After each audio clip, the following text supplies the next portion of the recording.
off the top of your head, kung tatanungin ka, parang may gusto kang, makita na from our country to join or try this fashion?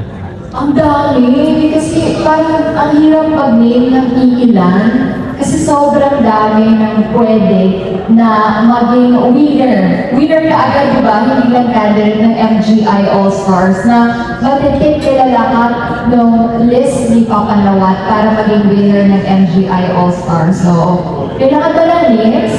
Parang ang names dapat manggaling sa ang dami talaga, ang daming potential women na dapat sumali. Coming from this world, Philippines, di ba?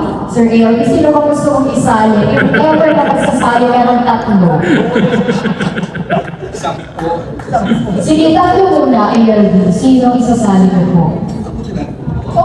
On the spot. Huwag naman. Huwag ko magalit siya ito.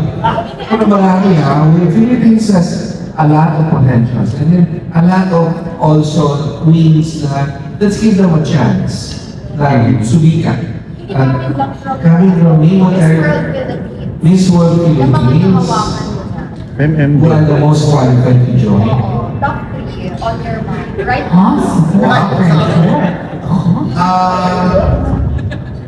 The Miss World Asia, I think si Krishna. Yeah, wow. Krishna is one of the best contender. Yeah, give her a chance kasi she's supposed to be the Miss World.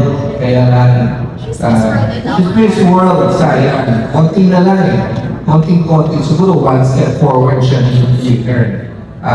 Siguro this is the big chance for her to have an international plan. Who else? Two more. Kahit Merit. Wala pang Michelle. Hindi pa aning Yeah. Michelle. Michelle D. MMD. She was in this world before. Michelle D also is a big potential. And Perez. Lacey Perez. Lacey Monique Perez. These are the qualified. Katarina Rodriguez is also qualified. Okay. Sige po.